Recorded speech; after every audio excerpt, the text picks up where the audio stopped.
I wasn't threatening anyone. I was really upset by what you and your friends did. I said I would forgive everything if you paid for a meal. So just leave your wallet and go. I realized later that your apology was fake. Both Olivia and Scott had that mocking look on their faces.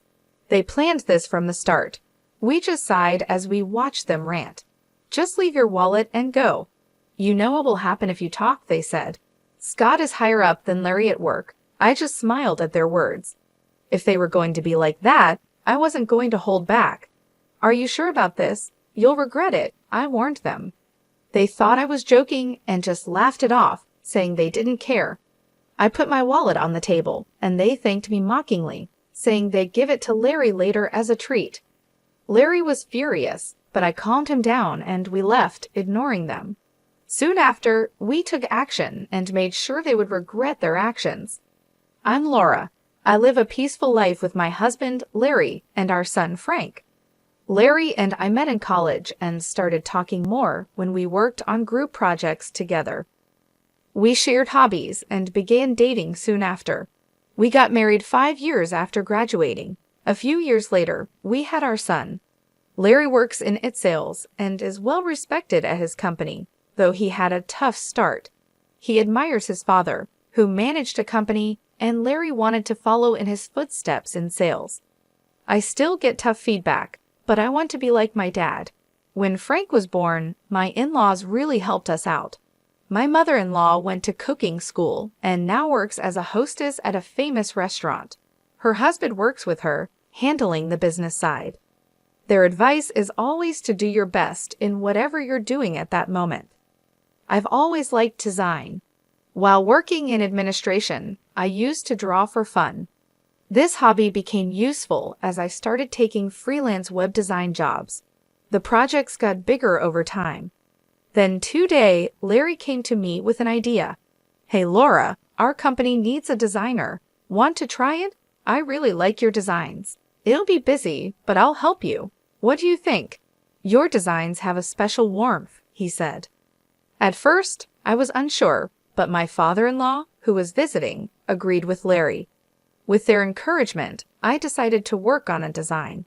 Once I started, I was determined to do well. Larry and I worked together to come up with the best design. It took some time, but I finally made a design I was proud of. To my joy, they chose my design, and it sold really well. Larry and I were thrilled when we heard the news. We thanked my in-laws for their support, and they were as happy as if they had succeeded themselves. It's all thanks to your design, Laura, they said. It's really nothing. Having this experience means a lot. Thank you, I replied.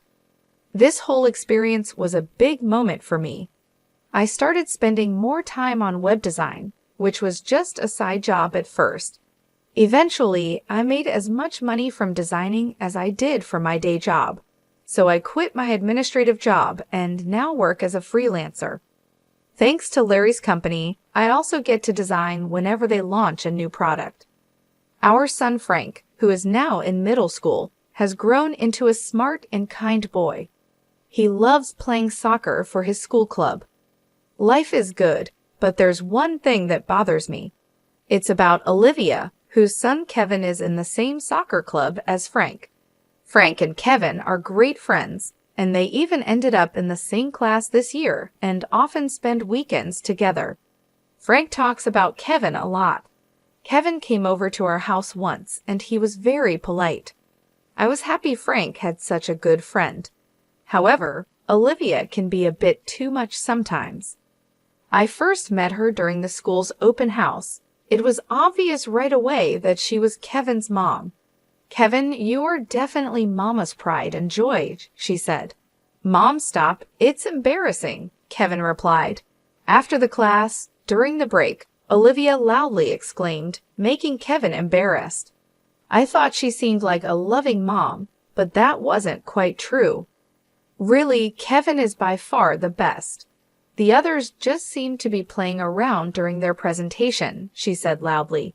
The room went quiet. Kevin looked annoyed and said, "Didn't I tell you to stop?" Everyone took their presentation seriously. I couldn't help but wonder if her comment was really appropriate. Soon after, the parents had to leave for another meeting and started to leave the classroom. Frank, you did well in your presentation. You have club activities today, right? I said, yeah. Frank replied, do your best. I'm going to make your favorite hamburger steak for dinner. Really? Awesome, Frank said happily. Before leaving the classroom, Frank talked to me, and the other kids told him he was lucky to be getting hamburger steak for dinner.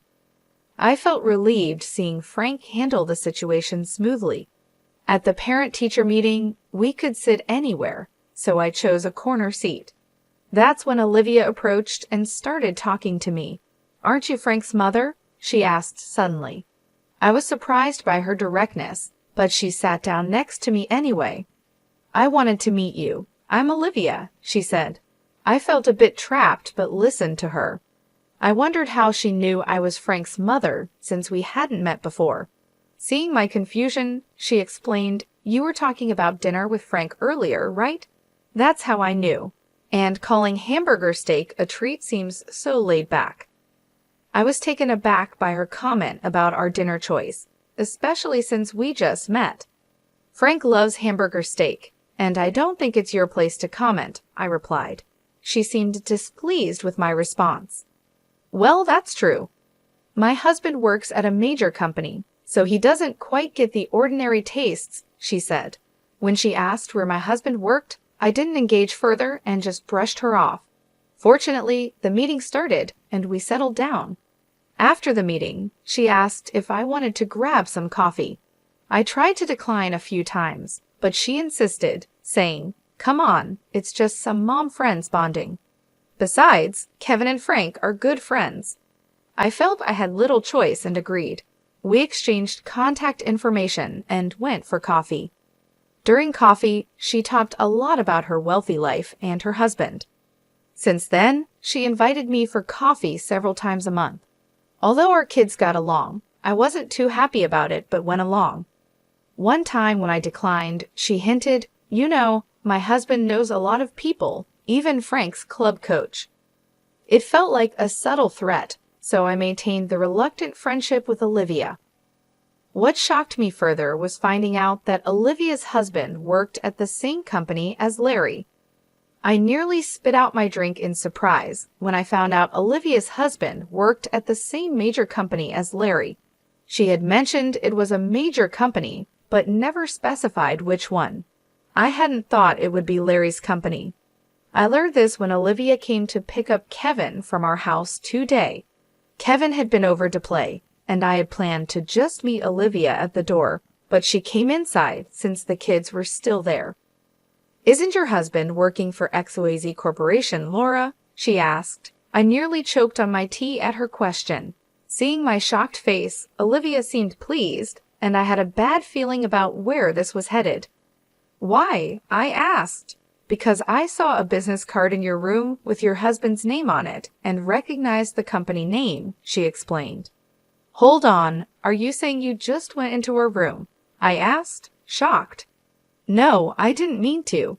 I was just looking for the bathroom and happened to open the wrong door, she replied. I was relieved my sons weren't around to hear this. I had given Olivia directions to the restroom, so I truly thought she was lying, but I had only told her verbally, so I couldn't really push back too hard. Indeed, in Larry's room, he has business cards for work. I designed the business cards for Larry's company, so there are several different types, and he had some displayed under a desk protector. She must have seen those. Stunned and at a loss for words, Olivia approached and said, I really don't like you two. Her previously friendly demeanor had vanished, and her eyes were now sharp and piercing as she glared at me. Do you enjoy taking work away from other people's husbands? She accused. Excuse me, I replied, not understanding her implication. She threw out one last barb. Well, whatever. Just remember, I'm gonna make sure you regret this. I was speechless and later recounted everything to Larry. So Scott's wife is Laura's friend, he said, surprised. It seems so. It must be a coincidence, but she seemed to have some sort of grudge against us, I said. Who's this Scott guy? I wondered aloud. Larry took a deep breath and started explaining. I don't think it's right to talk about such things, but Scott works in the planning department. He's very assertive. Larry explained that the product planning department creates products and works with the sales team to make money. Scott is a key figure in planning and is known for strongly believing in meritocracy, meaning a lot depends on whether he is interested in something or not. Working with him can be great or terrible, people say. I still don't understand why Olivia dislikes us so much. Yeah, I'm not sure either. I don't really know Scott well, I replied, sorry for dragging you into this mess. It's okay, but what about Frank and Kevin? It's not good for the kids to be close if their parents are at odds, I said. Yeah, I'll try to find out more, I promised. A few days later, Olivia called me. I felt anxious but answered. She sounded much more apologetic than before. I'm so sorry about the other day. I was just stressed about my husband's work not going well, she explained. I listened because she sounded sincere. She apologized and suggested that since our husbands work together, we should try to get along. How about we all go out for dinner? She proposed. Considering her past behavior, I was hesitant but thought of our children's friendship and decided to give her the benefit of the doubt. That's fine. Thank you. I'll arrange the place and let you know the details later, she said, sounding pleased as she ended the call. The day came, and we went to the restaurant Olivia had chosen, known for its seafood. However, Olivia and her husband were nowhere to be seen. I tried calling her. When I mentioned my name to the receptionist, the staff member looked concerned. I was shocked when the receptionist told us, I'm sorry, but the reservation is only for 3 people. What? Larry and I were confused. What was going on? I asked the staff member to wait and immediately called Olivia. Hello, Olivia. The restaurant just told me the reservation is for 3 people, I said. She laughed and told us to wait a moment. Soon, Olivia and a man walked in. Larry recognized him. Scott, good to see you, he said. That's when I realized the man was Scott. Olivia and Scott were smiling broadly, which gave me a bad feeling.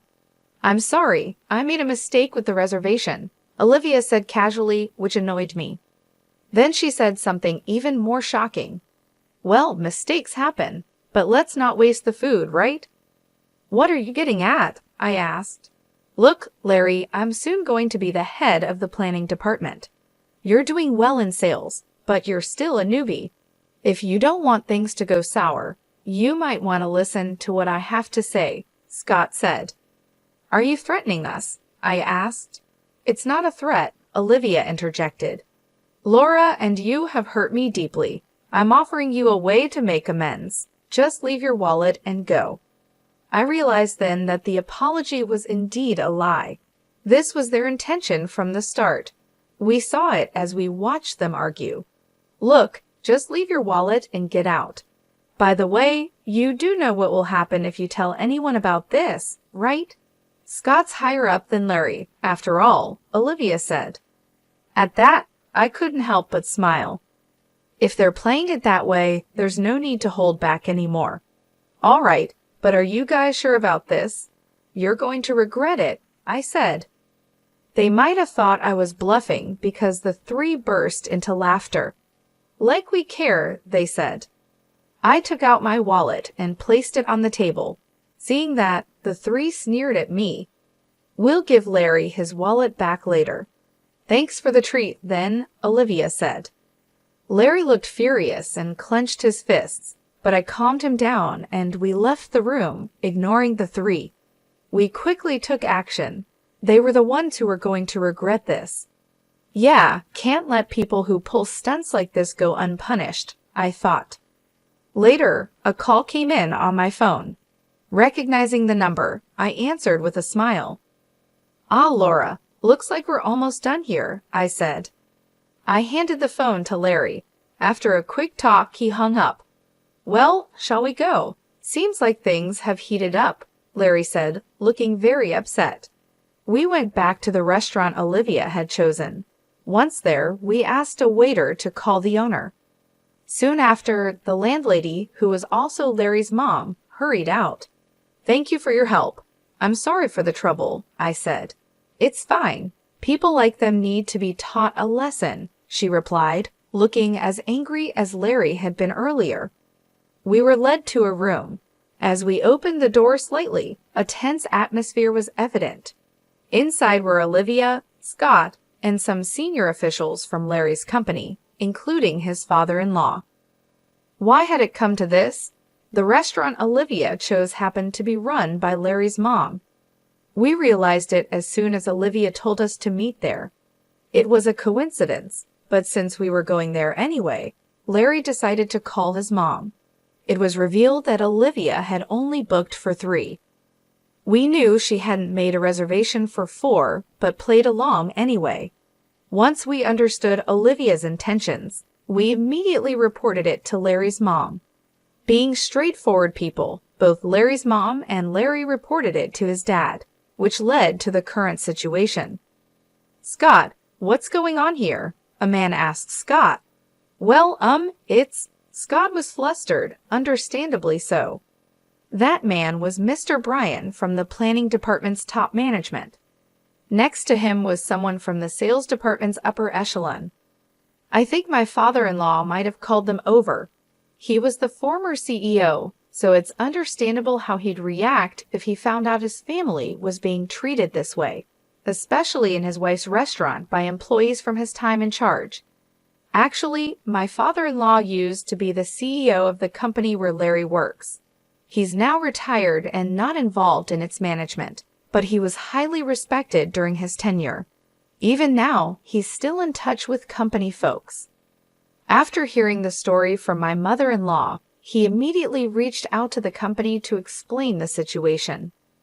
When the CEO hears that one of his employees is trying to exploit another employee by using their position, he's going to take action.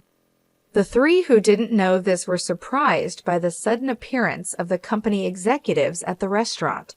They seemed unable to grasp the situation. Larry said he wanted me to accept this invitation because my husband often works with Larry, even now. I was shocked by the clear lies coming out of their mouths. They showed no regret, and I wondered if they didn't realize that such obvious lies would eventually be exposed. Just then, to interrupt Scott, Larry entered the room. To the surprise of Olivia and Scott, Larry politely said, "Excuse me." Scott glared at Larry as soon as he saw him. We understood the situation completely, but for Olivia and Scott, it must have been confusing. Before Scott could respond, my father-in-law spoke up. "I'm the former CEO, Andrew. I'm retired now and have handed over the company to Mr. Bryan here," he explained. "By the way, Larry is my son, but he didn't get his job at the company through any connections of mine. In fact, I wasn't involved in his hiring at all. And I should mention that this restaurant is run by my wife." Hearing my father-in-law's explanation, Olivia and Scott seemed to finally understand the situation, and their faces turned white instantly. Olivia let out a sigh, almost without words, and Scott was shaking uncontrollably. Olivia, looking incredulous, seemed more flustered than I'd ever seen her. "Let's cut the small talk and discuss the matter at hand," said my father-in-law. The discussion, or rather the one-sided questioning they faced, started in a tense atmosphere, and Olivia and Scott struggled to speak. Olivia's issues with me apparently related to some design work at the company. It turned out that Olivia had also been considered for the same project. Initially, when the project was discussed at the company, my design was chosen after searching among friends and family for talented designers. This choice boosted Larry's reputation. Moreover, despite being relatively Bryan, Larry had developed his own sales techniques, earning trust from his juniors and contributing to the company's performance. It frustrated me that he was taking credit for achievements that he accomplished with the help of his wife's talents. I truly believe Larry has been working hard, but didn't you feel the same when you got advice from him? This left Scott speechless, and a senior planning department executive made a sharp comment that added to his silence. Scott felt overlooked because whenever the sales department finished their tasks, they would give detailed advice to the planning team. This bothered Scott, making him feel like his products were overshadowed by Larry's. As Larry's answers continued to receive praise, Scott became resentful and often complained to Olivia. One day, Olivia overheard me talking about my work with some other moms. I love designing and often draw illustrations for school events like PTA meetings. Some of the moms knew I worked freelance, so when Olivia learned that I was the designer chosen for the company project, she started picking on me. Hearing this, we were speechless. We were honestly shocked that they would concoct such a scheme out of jealousy. Moreover, we learned another disturbing fact. I'm really disappointed in you. Please wait, I'm truly sorry about this, Scott pleaded, but Mr. Bryan coldly responded. I've heard from one of our planning department guys. I hope it's not true, but there's a significant amount of money being spent on planning. Is it really all going towards actual products? At this, Scott froze and Olivia turned pale. It turned out Scott had been embezzling funds under the guise of planning expenses. This revelation took even us by surprise. It seemed Olivia was also involved in the scheme. How did you get caught? You said it would be a secret, Olivia asked. I don't know, Scott responded, frustrated by Olivia's question. His expression was that of someone who had inadvertently admitted to embezzlement, but it was too late. Mr. Bryan sighed and bowed his head to his father-in-law. I'm really sorry. I never expected something like this to happen in the company that Mr. Andrew trusted me to run. It's my fault for not supervising better. No, it's not your fault, Mr. Bryan, or the fault of the senior sales and marketing staff, someone said. It's this couple who only know how to play dirty tricks. You both are going to pay for this. Hold on, she's the one to blame, one accused. Excuse me? Weren't you the one who said we could embezzle money? The other retorted. Hey, we're at a store. Keep it down, someone intervened. Shut up, if you hadn't interfered. How dare you act all high and mighty when you're the one at fault? Well, if the husband is like this, so is the wife. In the end, Mr. Bryan had the arguing couple handed over to the police. It was only right since they had embezzled money. It caused quite a scene and was a hassle for the store, but Larry's mom handled it gracefully, and the situation was quickly controlled. Larry told me that Scott got fired from the company and was sued for damages. They were very strict with him, probably because it involved the company's products. Kevin stayed with Olivia's parents for a while. After the incident, Olivia's parents came over to apologize. From what I heard, the couple is now living quietly, maybe as a way to make up for what they did. Seeing how sincere Olivia's parents seemed, I couldn't help but wonder how their daughter and son-in-law ended up this way.